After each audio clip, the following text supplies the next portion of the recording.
발상의 전환을 하라, 발상의 전환을 하라라는 제목으로 말씀을 나누겠습니다.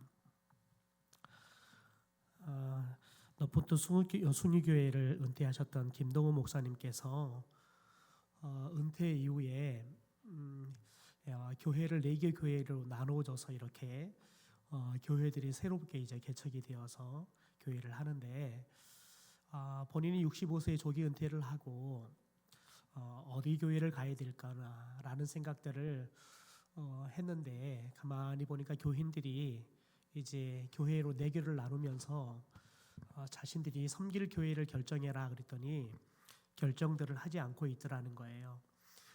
그 이유가 김동우 목사가 가는 교회로 자기들이 가겠다는 거예요.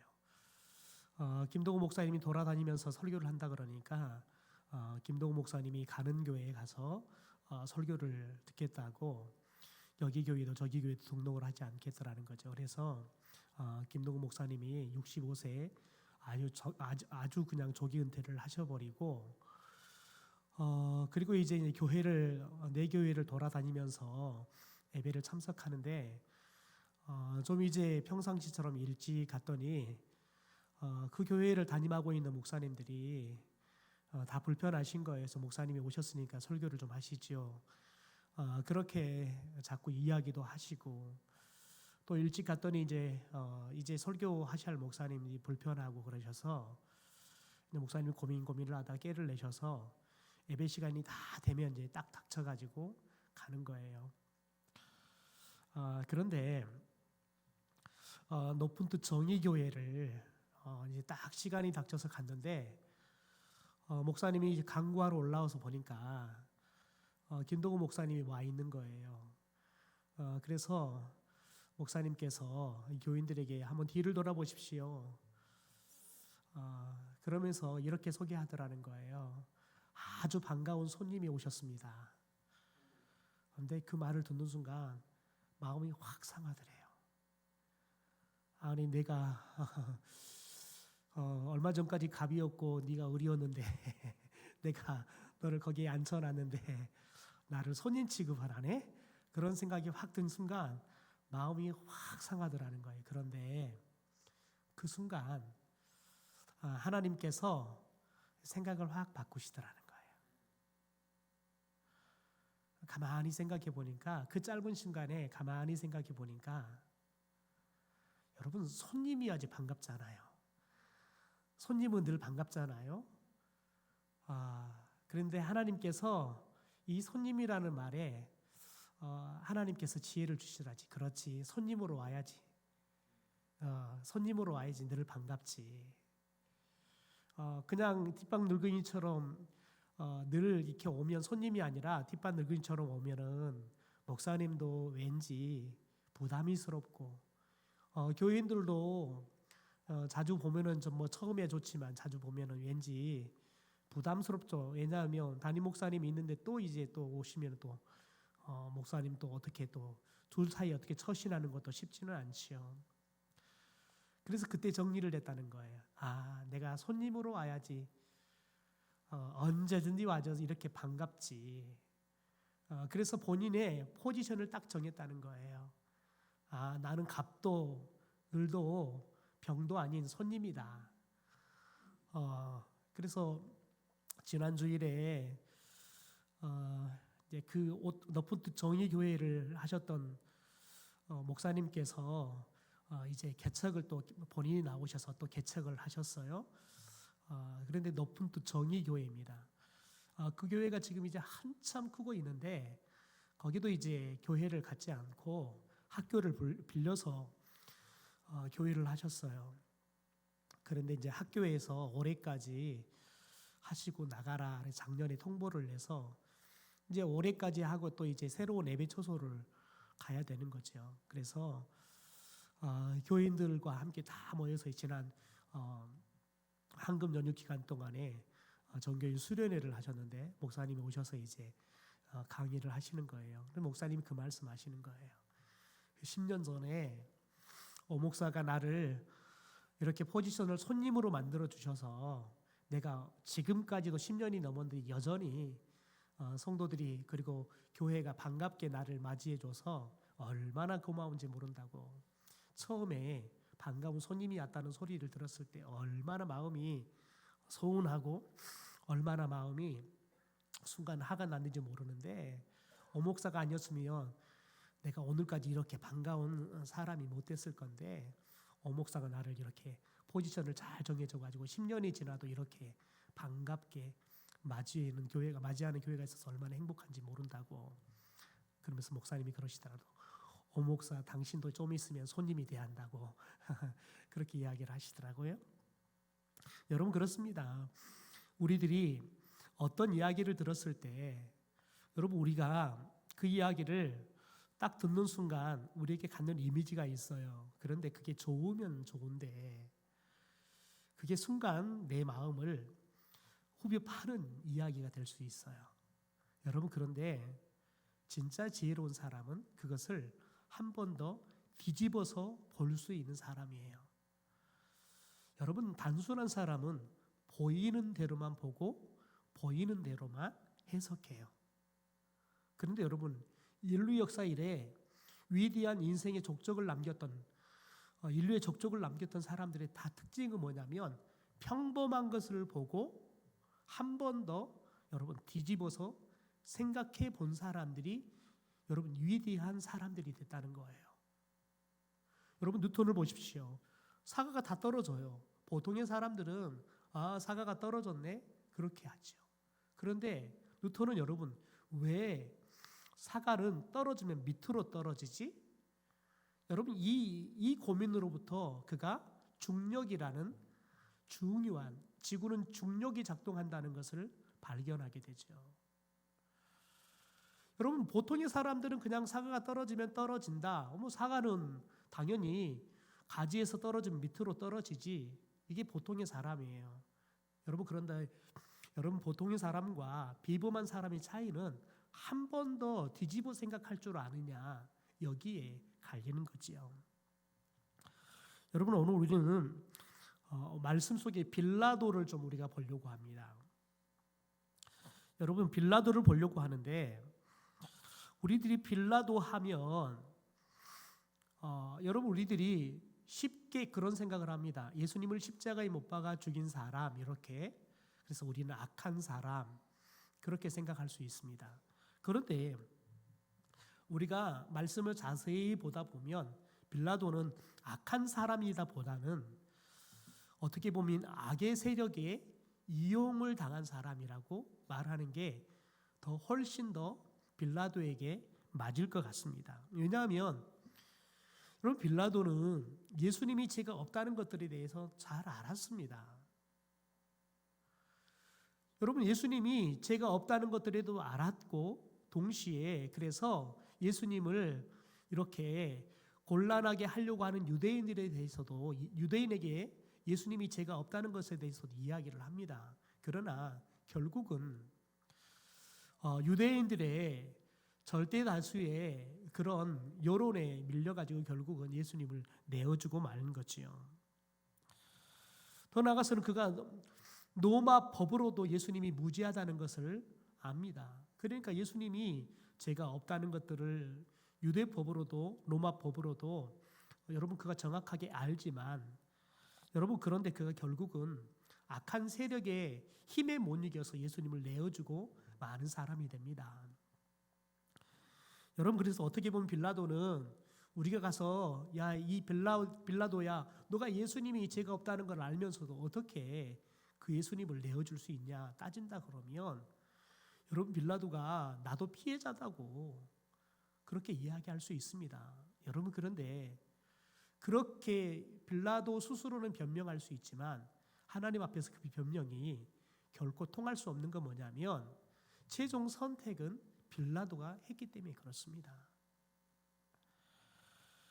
여러분, 그런데 우리가 이것을 우리 입장에서 빌라도를 한번 생각해 봅시다. 만약 여러분이 이때 빌라도였다 그러면 여러분은 어떻게 했겠습니까? 냉정하게 우리가 빌라도의 자리에 가서 우리가 빌라도와 똑같은 상황을 맞이한다 그러면 과연 우리는 빌라도보다 더 나은 결정을 할 수 있을까요? 유대인들이 밀란을 일으키려고 해요. 이대로 이 유대인들의 이야기를 들어주지 않고 예수님이 죄가 없다고 놓아주면 유대인들은 여러분 반란을 일으켜서 전국을 혼란케 할 분위기예요. 여러분 그런데 본인은 지금 로마 황제로부터 지금 이 식민지를 잘 평화롭게 잘 다스려라. 여러분 이 사명을 띠고 왔단 말이죠. 그런데 본인이 왔는데 밀란이 일어나서 시끄럽다. 그러면 자신이 여러분 본국으로 소환이 되어서 그 자리가 파면될 수 있단 말이죠. 그러니까 생각해 보십시오. 자신의 밥줄, 자신의 자리를 확보하기 위해서는 예수라는 사람 하나 죽이는 거, 죽어가는 거 좀 억울하지만 자신과는 상관이 없어요. 그래서 자신의 자리를 지키기 위해서 기꺼이 예수를 내어주는 선택을 하게 되는 겁니다.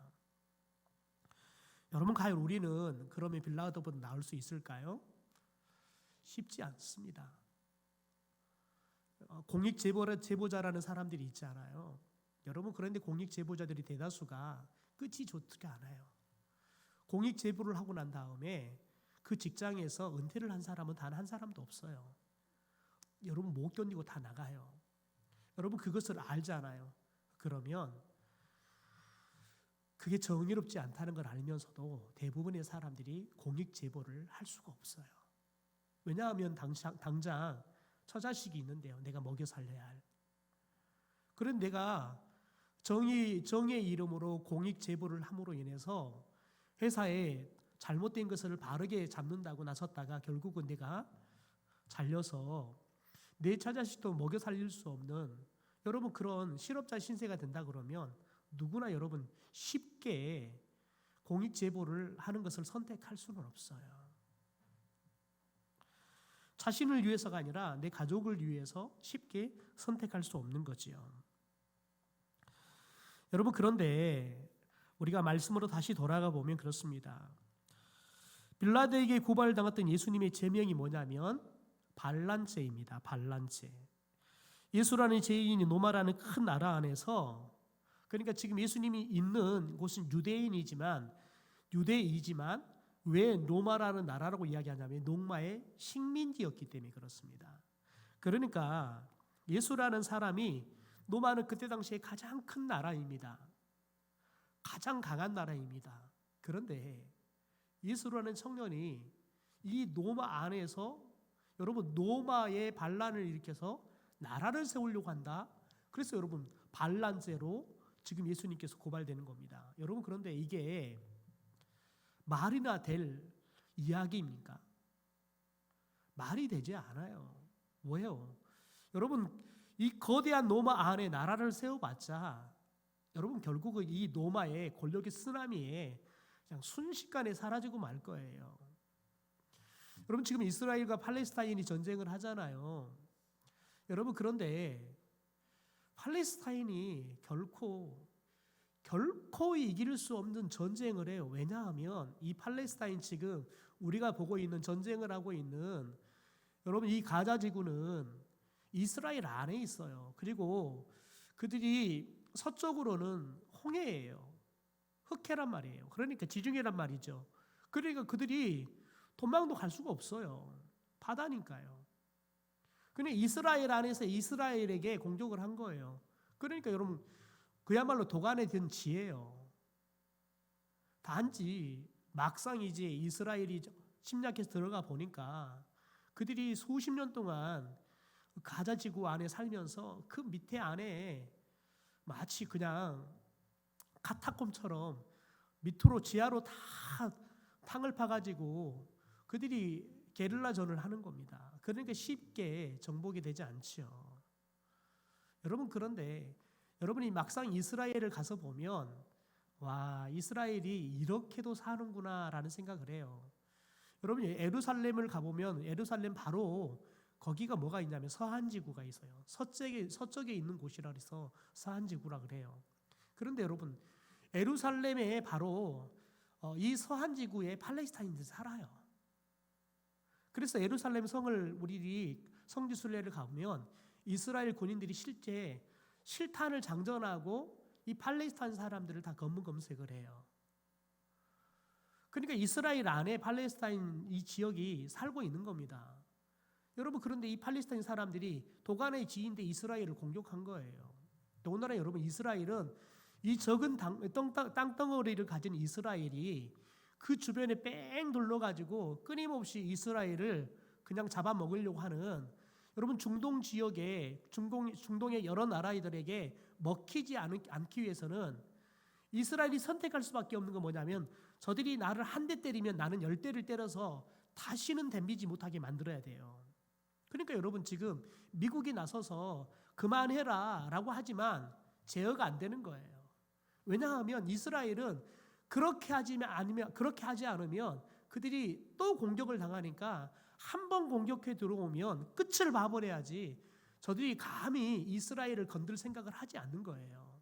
여러분, 생각해 보십시오. 이스라엘이 공격해서 팔레스타인에 힘이 없고, 그래서 죽어가는 아이들이나 여자들이나 노인들이나, 여러분, 그들이 죽어가는 것들은 참 마음이 아파요. 어떻게 보면 인류애적으로도 대부분의 사람들이 이스라엘이 너무한다라고 이야기해요. 그런데 우리들이 이스라엘의 상황을 모르고 보편적인 상황으로 이스라엘의 그런 현상들이 해석하면, 여러분, 그게 맞아요. 여러분, 그런데 이스라엘은 혼자 싸워요. 주변에 있는 수많은 중동의 나라들과 혼자 싸워요.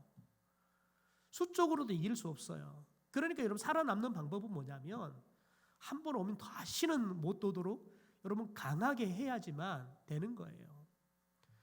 여러분, 어떻게 보면 이스라엘 나라에는 전 세계 최첨단의 무기들이 다 들어와 있어요. 그 말은 무슨 말이냐면, 미국이 이스라엘 때문에 먹고 산다는 거예요. 여러분, 미국이 실업자들이 생기면 늘 하는 일이 뭐냐면 전쟁을 일으키는 거예요. 여러분, 전쟁을 일으키면 자연스럽게 군수 물자를 만드는 공장들이 가동이 되면, 그러면 가장 쉽게 실업자를 해결할 수 있어요. 여러분, 인류 역사 이래 미국이 일으켰던 전쟁들은 대부분이 다 자신들의 실업의 문제를 해결하기 위해서 일으키는 전쟁들이에요. 더 나아가서는 여러분, 자신들의 나라에 알래스카, 여러분 더나 텍사스 이런 데 가보면 여러분, 전 세계에 석유가 엄청나게 매장되어 있어요. 그런데 자기 나라에 있는 석유들은 여러분 시추하지 않고 중동에 있는 석유들을 그것들을 자꾸 파내게 만들어요. 여러분, 그래서 전 세계를 자기들 것은 지금 철저히 보관해 놓고 전 세계의 에너지를 이용해 먹는, 여러분, 못된 심보를 가진 사람들이 또 미국이기도 해요. 단지 전 세계에 많은 선한 영향력을 미치는 게 또 많기 때문에 우리가 미국 하는 거지, 여러분, 미국은 절대 자신의 이익을 위해서 우리를 보호하는 거지 결코 여러분 우리를 위해서 하는 게 아니에요. 여러분, 그런데 생각해 보십시오. 팔레스타인이 자기들이 지금 공격해도 자기들이 이길 수 없다는 걸 알아요. 여러분, 그런데 왜 공격을 합니까? 여러분, 자기들도 여러분 지렁이도 밟으면 꿈틀 한다는 것을 보여주고 싶은 거예요. 여러분, 그런데 결국은 그들이 그렇게 죽고 말잖아요. 이길 수 없어요. 이게 좀 전쟁이 길게 갈 뿐이지요. 이길 수가 없어요. 더 나가서 이스라엘도요. 여러분, 슬퍼요. 왜냐하면 자신들의 가족들이 지금 포로로 잡혀가서 아직도 어떻게 됐는지 생사를 정확히 알지 못하는 가족들이 굉장히 많아요. 더 나가서는 대부분의 집안에 지금 이 전쟁터에 나가서 목숨을 걸고 싸우는 자녀들이 다 있어요. 그러니까 이스라엘도 똑같이 아픔을 갖고 있어요. 우리가 보기에는 이스라엘 일방적으로 공격한 것처럼 보이지만, 여러분, 이스라엘도 똑같은 팔레스타인과 여러분 조그만 강도가 다를 뿐이지 똑같이 슬픔이 있어요. 똑같은 애환이 있다고 해요. 여러분, 그런데 오늘 말씀으로 다시 돌아가 보면, 여러분, 특별히 예수님께서, 여러분이 힘이 없는 예수님이 이 거대한 나라, 이 로마 안에서 나라를 세워보겠다, 반란을 일으켰다. 여러분이 말이 되지를 않은 거예요.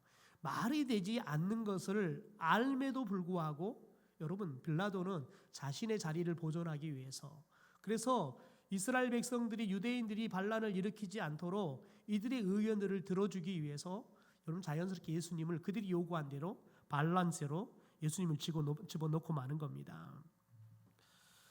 여러분 그런데 중요한 건 뭐냐면 빌라도에게는 예수님을 사형시킬 권한도 있지만 사형을 시키지 않고 풀어줄 수 있는 권한도 있다는 겁니다. 여러분 그래서 내가 왕이 되려 하느냐 내 나라를 세우려 하느냐 질문에 예수님이 뭐라고 말하냐면 내 나라는 이 땅의 나라와 다른 나라다라고 이야기해요. 그리고는 다른 나라에서는 내가 왕이 맞다라고 이야기를 해요. 여러분 예수님께서 당당하게 자기 변론을 하면서 빌라도까지 가르치고 있어요. 우리 37절의 말씀을 한번 읽어볼까요? 시작.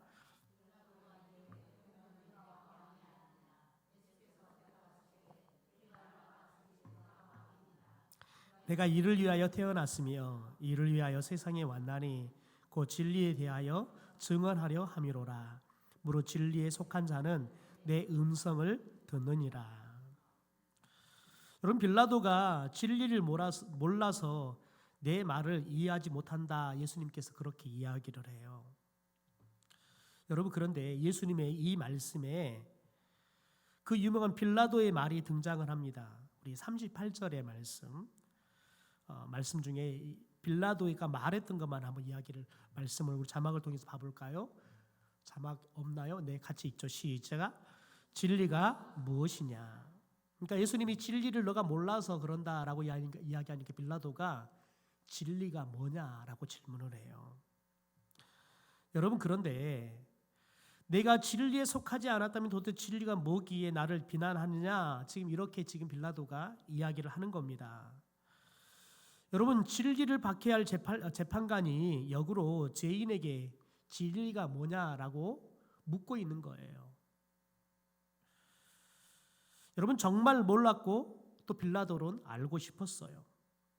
여러분 진리가 뭡니까? 진리는 복음이고 진리에 속한 자는 복음을 믿는 자입니다.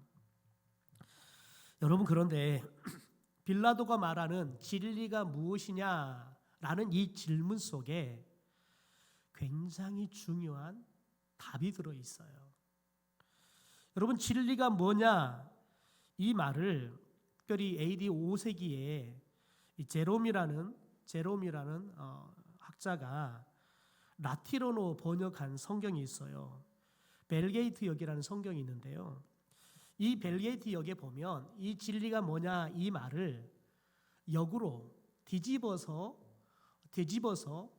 이것을 봐봤더니 어떤 말이냐면 지금 앞에 있는 그 사람이다. 지금 앞에 있는 그 사람이다. 이런 말이 된다는 거예요. 그러니까 이 제롬이라는 학자가 진리가 뭐냐, 진리가 무엇이냐 이 질문을 라틴어로 번역을 하면서 이것을 역으로 뒤집어서 이 말을 나열을 해봤더니 여러분 답이 나오더라는 거예요. 지금 앞에 있는 그 사람이 진리다.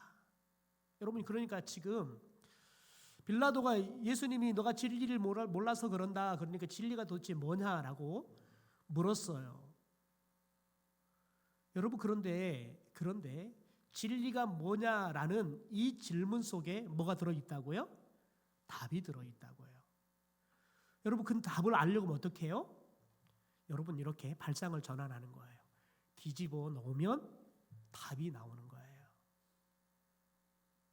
여러분 그런데 빌라도는 이걸 뒤집었을까요? 못 뒤집었을까요? 못 뒤집어요. 여러분 이것을 뒤집지 못했다고요. 누가 뒤집어 봤어요? 예, 제롬이라는 학자가 뒤집어 본 거예요. 그러니까 그 속에 답이 보인 거예요. 여러분 생각해 보세요. 이 빌라도가 진리가 뭐냐 이 질문을 왜 했습니까? 예수님이 너가 진리를 모르니까 지금 그러는 거다. 예수님이 질문한 거예요. 그러니까 예수님은 빌라도가 그가 스스로 답을 찾아갈 수 있도록 예수님께서는 말씀을 하신 거예요. 그러니까 여러분 이 빌라도는 자기가 질문한 그 질문 속에 이미 답을 갖고 있었던 거예요. 그런데 여러분 빌라도는 여러분 그 답을 한 번만 그 질문을 뒤집어 보면 답이 나오는데 뒤집지를 못하는 거예요. 여러분 그게 어리석음이에요. 여러분 저와 여러분이 어리석게 사는 것과 똑똑하게 사는 것, 지혜롭게 사는 것은 여러분 여기에 있는 거예요. 한 번만 뒤집어 보면 여러분 우리들이 어리석음에서 지혜로움으로 변화될 건데 우리는 이 뒤집는 것을 하기 싫어해요. 여러분 역지사지라는 말이 있잖아요. 입장 바꿔 생각해 보라는 거예요. 어제 주기봉 집사님 뵙기에 다시 다녀왔어요.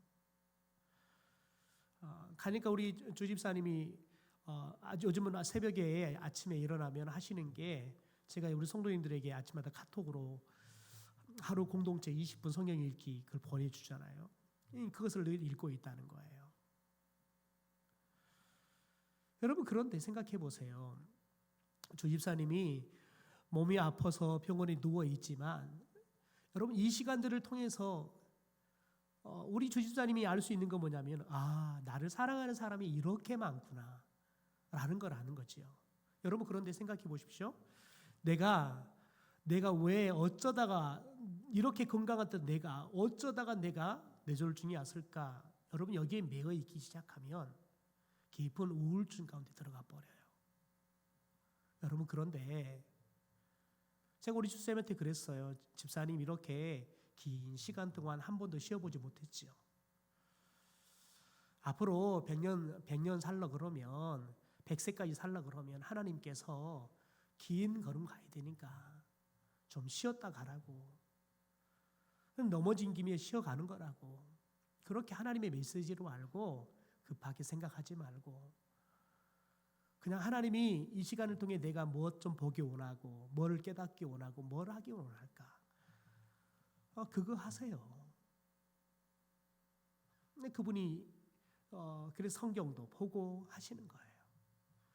여러분 사람은 똑같이 병이 오는데 어떤 사람은 여러분 그 병에 완전히 사로잡혀서 결국은 여러분 그 병에 죽어버린 사람이 있어요. 그런데 그 반대로 여러분 그 병 때문에 새로운 진리를 발견하는 사람이 있어요. 분당 우리 교회 이찬수 목사님께서 지난주 설교를 하시는데 설교 가운데 그런 이야기를 하셨어요. 본인 교회 30대에 여자 청년이 암이 왔다는 거예요. 그래서 교구 목사님을 통해서 그 소식을 듣고 그 청년을 위해서 뭔가를 해주고 싶은 마음이 들어서 그 청년한테 시간이 될 때 목사님실에 한번 와라. 목사님이 너 기도해 줄게. 그러니 왔더라는 거예요. 여러분 그런데 그 청년이 목사님 만나러 오면서 이렇게 목사님께 편지를 써서 가지고 왔더래요. 가고 난 다음에 읽어보는데 참 재미있는 이야기를 썼더라는 거예요. 자기가 암이 와가지고 암 진단을 받고 부모님한테 그 이야기를 해야 되는데 얼마나 입이 안 떨어져요. 그래서 부모님이 앉아 있는데 어렵게 이제 입을 떼어서 말을 했대요. 그렇게 이야기를 한 거예요. 아버지, 엄마, 제가 암에 걸렸대요. 얼마나 부모님이 충격이 컸겠습니까? 그런데 이 청년이 엄마 아빠한테 그런 질문을 한 거예요. 질문이라기보다는 어떻게 보면은 두려운 마음을 표현한 거지요. 나 죽으면 어떡해? 그랬더니 아버지가 그 이야기를 듣더니 가만히 듣지면 죽으면 어떻게 하건? 천국 가지. 죽으면 더 좋지. 천국 가니까. 여러분이 딸이라면 아버지가 그렇게 이야기하면 기분이 좋겠습니까? 아니면 서운하시겠습니까?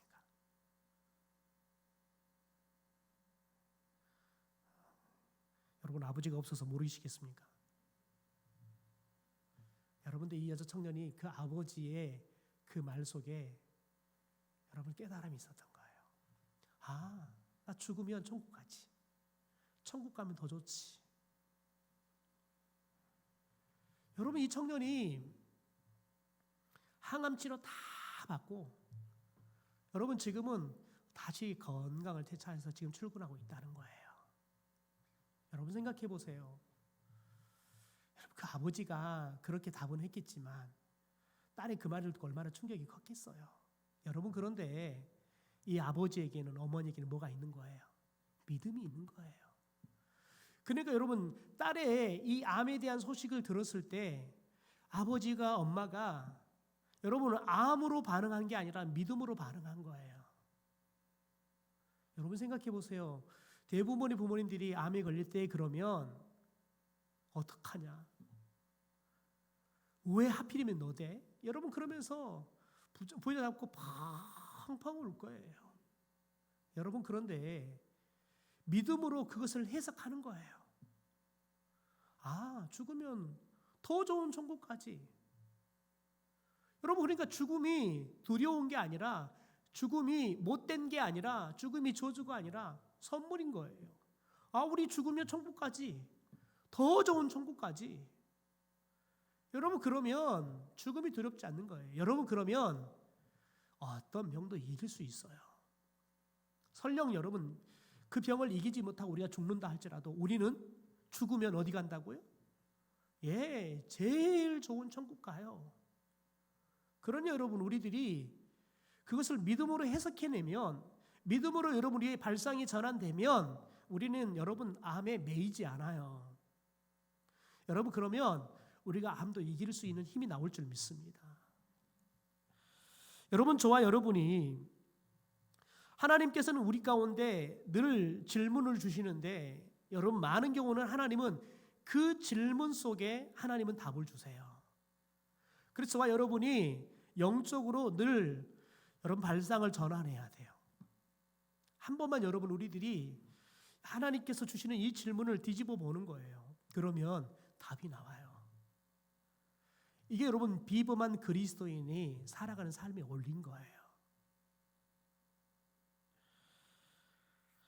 여러분 예수님께서는 진리인데 성경은 예수님이 이 진리를 뭐라고 말하냐면 비밀이고 보물이다라고 이야기해요. 왜 비밀일까요?